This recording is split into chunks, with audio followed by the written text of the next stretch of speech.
गुज़ारिश थो कयां असांजे भाउ प्रोग्राम जा ऑर्गेनाइज़र भाउ मोहम्मद अली खटक साहब। तमामु शुक्रिया तव्हां दोस्तनि वॾे इंतज़ार खां पोइ हिन प्रोग्राम खे असां बाक़ाइदा आगाज़ कयो ऐं तक़रीबन असां वटि इहो ई रिवाज आहे प्रोग्राम में देरि थी वेंदी आहे, तंहिं ते असां सभिनी दोस्तनि खां माज़रत बि करियूं था त प्रोग्राम पंहिंजे वक़्त खां देरि सां स्टार्ट थियो ऐं देरि ताईं हलियो। वरी तव्हांजी मोहबतूं आहिनि जेको तव्हां एतिरे मोहबत सां हिन प्रोग्राम में वेठा, प्रोग्राम खे तव्हां पंहिंजो ई सम्झियो ऐं तव्हां भरपूर तरीक़े सां प्रोग्राम खे जेको आहे हिनखे वक़्तु ॾिनो ऐं प्रोग्राम खे कामयाबु ठाहिण में। इन खां असांखे इहा उमेदु आहे त असां जेको हीउ सेंटर क़ाइमु कयो आहे इनखे अॻिते वठी वञण में बि तव्हांजो भरपूर ताउन हूंदो। किथे का तकलीफ़ या रुकावट ईंदी त हुन में तव्हां असां सां जेको आहे गॾु बीठा हूंदा ऐं जेकॾहिं को असांखे हिन में कामयाबी मिलंदी त हुन में बि तव्हां असां सां ख़ुशी हुन में मल्हाईंदा। ऐं जेको आहे हिते जेका बि वेठा आहिनि असांजा मौज़ूज़ीन, चाहे उहो वॾेरो तुफ़ैल तहीम साहिबु हुजे या असांजो मौज़ूद साईं ख़ुदाबख़्श बेराणी साहिबु हुजे या असांजे प्रेस क्लब जो सदर दाहिम शाह साहिबु ऐं हुन सां आयल जेका बि मीडिया जी टीम आहे ख़ुशूसन धाबे जी ऐं ठटेका अदा रियाज़ जिलानी ऐं साईं अमीन फारूकी साहिबु जेको आया आहिनि ऐं जेका बि दोस्त आहिनि इमरान शाह साहिबु या जंहिंजो को नालो मूंखां रहिजी वञे माज़रत कंदुसि।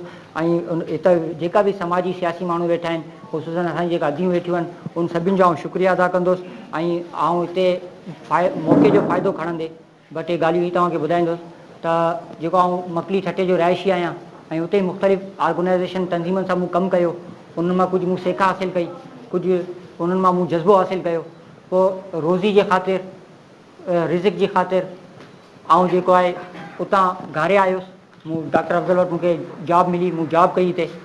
त सची ॻाल्हि ॿुधायां त जॉब में मूंखे इलाही कुझु मुश्किलात हुई, तकलीफ़ात हुई, ख़ुशूसन रोज़ाना गाॾी में सफ़र करणु ऐं जेको मेडिकल लाइन में उते मूं जॉब जे कई सो बि मुंहिंजे मिज़ाज जे बिल्कुलु ख़िलाफ़ु हुई।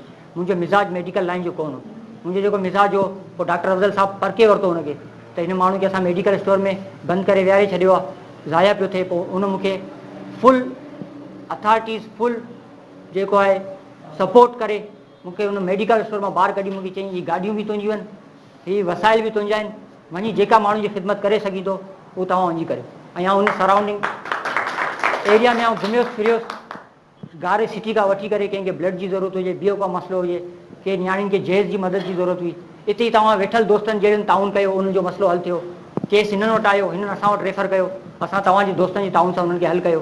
पोइ कंदे कंदे उहो वञी समंदर जे अंदरि दरिया में वियासीं, उते मोहताज माण्हू सां मिलियासीं, अपाज माण्हू सां मिलियासीं, उहे माण्हू जंहिंजा घरनि जा जेका सरियाल या कमाइण वारा इंडिया जी जेलनि में पिया आहिनि, ओसि ताईं वियासीं, उन्हनि जी डेटाऊं हथु कयोसीं, उन्हनि खे रिहाई में जेको असां कोशिशि कयूंसीं उन में मीडिया जो वॾो रोल हो।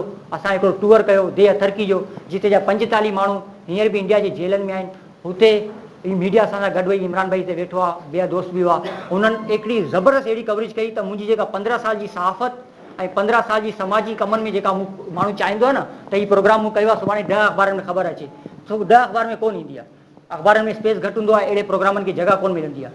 पर हू देह अथरकी में जेका 45 माण्हू गिरफ़्तार आहिनि उनजी ख़बर जेका वॾा चैनल हुजनि या वॾी अख़बार हुजनि या नंढी हुजनि, को 17 जे वेझे अख़बारनि में उनजी न्यूज़ आई ऐं ॿियो कुझु इलाही कुझु थियो जंहिं ते बाक़ाइदा नोटिस थियो। उनजो फ़ाइदो इहो निकितो त हिन गुज़िरियल साल जे अंदरि 17 माहीगीरनि खे रिहाई असां ॾियारी। ऐं हुन ॾींहंनि में डॉक्टर अफ़ज़ल साहिब जी तबियत ठीकु कोन हुई, तबियत नासाज़ हुई, तंहिं करे मूंखे ऐं बाहिल फ़क़ीर साहिब खे वञिणो पियो।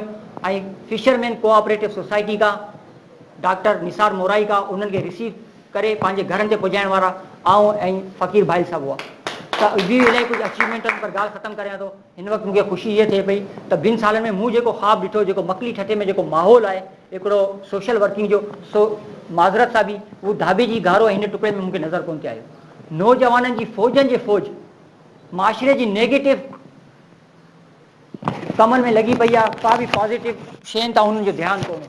मूं पंहिंजी तरफ़ां इलाही कन्विंसिंग कई, मोटिवेट कयो त उहो पॉज़िटिव साइड ते अचनि, पर मूंखे हुन में पूरी का कामयाबी कोन थी। पर हाणे मूंखे कुझु जेको थोरो उमेदु पैदा थी आहे उहो इन करे थी आहे त आउं ॾिसां थो वुमेन केयर ट्रस्ट खे, मैडम रज़िया सुल्ताना जेको कराची खां अचे थी ऐं हिते मेडिकल ऐं बंदि स्कूलनि में पंहिंजो ज़ाती टीचर ॾेई करे हुननि खे जेको हलाए थी, हुन खां पोइ आउं LSO जेको मैडम हिते वेठी आहे, त एतिरो मूंखे हिन सपोर्ट कयो ऐं एतिरी मूंखे हिमत ॾियारई, जेका बि मुंहिंजा ज़ाती इशू आहे या प्रॉब्लम्स हुआ हुन में मूंसां सपोर्ट कई।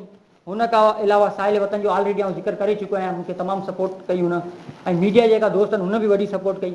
ऐं वरी घारे धाबे जी में ख़ुशूसन धाबे जी में कुझु प्राइवेट स्कूल आहिनि, उन्हनि बि कुझु अहिड़ा कम कया, अहिड़ा प्रोग्राम ऑर्गेनाइज़ कया जंहिंमें मूंखे उमेद थी त मोहम्मद अली तोखे इहे सभु तकलीफ़ात बर्दाश्त करे अञा बि हिते रहणो आहे, इन्हनि वणनि खे अञा पाणी ॾियणो आहे, इन्हनि खे अञा वधाइणो आहे। सो आउं हिते मौजूदु आहियां, इंशाल्लाह तव्हां बि मुंहिंजे लाइ दुआ कजो। ऐं जेका बि दोस्त अचे थो, चाहे ख़ुदा बेराणी साहब हुजे, डॉक्टर साहब, मैडम वारा, इहे सभु दाहिम शाह साहब वारा, उहे ज़िक्र मुंहिंजो कंदा आहिनि रिबन जो। सो हिकिड़ो जज़्बे जे तहत जेको हिकिड़ो अचानक मूं ॻाल्हि इहा करे छॾी हुई, ख़ुदा बेराणी साहब मौजूदु हो, त आउं रिबन ॿधंदुसि, ऐं तालीम जे क़तलेआम ते सोग मल्हाईंदुसि, एहतिजाज कंदुसि। सो उन जे पोयां हज़ारूं 9 महीने जे अंदरि हज़ारूं सक्सेसफुल स्टोरीज़ आहिनि, जंहिंजो हिकिड़ो ज़िक्र आउं कंदुसि। 15-20 ॾींहं पहिरीं ठटे शहर में हिंदू कम्यूनिटी जो हिकिड़ो प्रोग्राम हो, उहो टोटली पंहिंजी कम्यूनिटी जे मसाइल ते प्रोग्राम हो, पर आउं एज़ अ सहाफ़ी उते वियुसि। मुंहिंजे वञण खां पोइ ख़ुदा बेराणी गवाए त सॼो उन प्रोग्राम जो टॉपिक कीअं चेंज थियो, कीअं माण्हू अची पहिरीं उनखे तजसुस थियो त असांजी ख़ुशी जो प्रोग्राम आहे, असांजा वॾा आयल आहिनि, MN MP वेठा आहिनि, DC SP वेठा आहिनि, हीअ माण्हू कारी पटी बधे हिन में थोरो नेगेटिव शइ पैदा पियो करे। पोइ जॾहिं दोस्तनि इन्हनि उन्हनि खे मोटिवेट कयो त तव्हां न घबरायो, इन जो पर्पज़ ॿियो कुझु आहे, इन जो काज़ ॿियो कुझु आहे। जॾहिं उन्हनि खे काज़ जी ख़बर पई त हुन स्टेज ते अची जेको मुंहिंजे बारे में अल्फाज़ फरमाया, मक़सदु इहा त उहो जेको मुंहिंजो मुतालबो या जेको मुंहिंजो ॻाल्हि हुई उहा सभिनी ते वेठल हज़ारे माण्हुनि ते खुली वई, त पोइ हुननि खे मैसेज पुॼी वियो त आर्टिकल A25 जे मुताबिक़ सभिनि खे तालीम हासिलु करण जो हक़ु आहे। हाणे कुझु दोस्त मूंखे चवनि था हुआ इलाही थी वियो, इलाही जजो थी वियो, हाणे बसि ख़तमु कर। हिते वेठल कुझु दोस्तनि बि मूंखे चयो, घर वारनि बि चयो त पोइ हाणे तूं ख़तमु कर, तूं हाणे पटी खे लाहे छॾ, कुझु कोन्ह थींदो, कुझु पॉज़िटिव नेगेटिव ॻाल्हियूं। त आउं पटी खे लाहिण लाइ तयारु आहियां, हिन फोरम ते बि लाहिण लाइ तयारु आहियां, पर मुंहिंजा मुतालबा जेका आहिनि हू पूरा कोन्ह थींदा। ऐं पटी कोन लाहिण मुतालबा आहिनि 7, आउं तव्हांखे ॿुधायां थो। आर्टिकल A25 मुतालबो करे थो त हर 5 साल खां वठी 16 साल जे ॿार खे बुनियादी तालीम हासिलु करण जो हक़ु हासिलु आहे, उहो मिलणु खपे। उहो कॾहिं मिलंदो?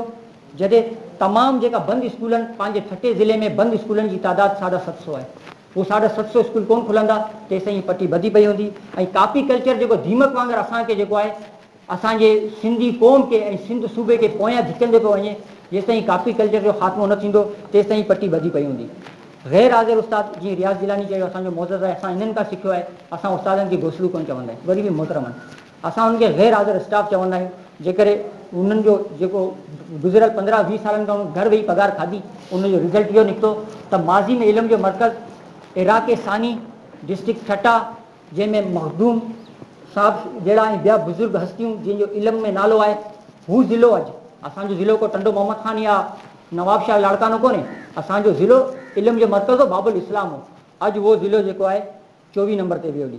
ऐं असांजो इहो मुंहिंजो मुतालबो आहे, मुतालबो नंबर 5 त 100 मुख़्तलिफ़ सर्वे आहिनि, सभिनि में थोरो तज़ाद आहे।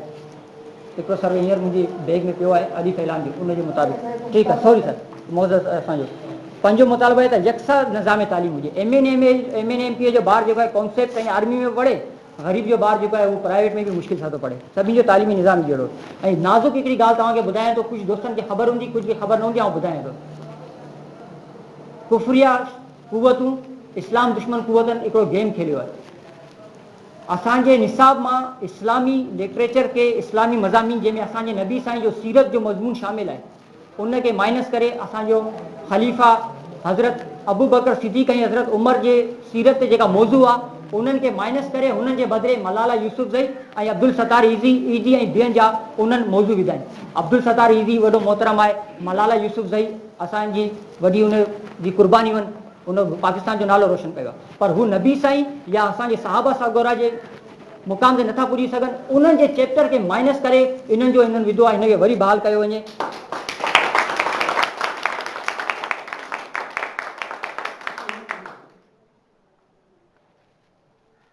कम से कम सिंध में 3 साल तालीमी एमरजेंसी लॻाई वञे। ऐं कुझु दोस्तनि ज़िक्र कयो त मोहम्मद अली पट्टी बाज़े जेको आहे उहो मिनिस्टरनि सां बि मिलियो आहे, पर 9 महीने में एतिरो थियो त मोटिवेशन वधी आहे, पर हुकुमराननि जी अखियूं कोन खुली वञे। आख़िरी ॻाल्हि चई ॻाल्हि ख़तमु थो करियां, जहिड़े ॾींहुं मूंखे साल कंप्लीट थींदो ऐं को बि एक्शन न वठंदा हुकुमरान ऐं तालीम जे लाइ को एमरजेंसी जंगी बुनियादनि ते कमु कोन्ह कंदा, साल पूरो थियण ते ऐं हिकिड़ो अलामती जनाज़ो ठाहे तव्हां दोस्तनि सां सपोर्ट सां उन जनाज़े खे सिंध असम्बली जे साम्हूं रखंदुसि त हीउ सिंध जी तालीम जो जनाज़ो आहे। जेसिताईं तालीम जी बहितरी कोन ईंदी, उहो जनाज़ो उते ई पियो हूंदो, पोइ भले फ़ौज मूंखे न ठहण वणे या कुझु बि थिए। चई ऐं तव्हां सभिनी दोस्तनि जो वरी शुक्रिया अदा करे जेका बि आहिनि सभु असांजे लाइ मौज़ज़ आहिनि, वक़्तु इलाही थी वियो, सभिनी जो शुक्रिया। हाणे प्रोग्राम खे इख़्तिताम करियूं था ऐं इख़्तिताम जेको आहे उहो साईं अब्दुल समी साहिबु जेको आहे दुआ जे ज़रिए प्रोग्राम जो इख़्तिताम करे।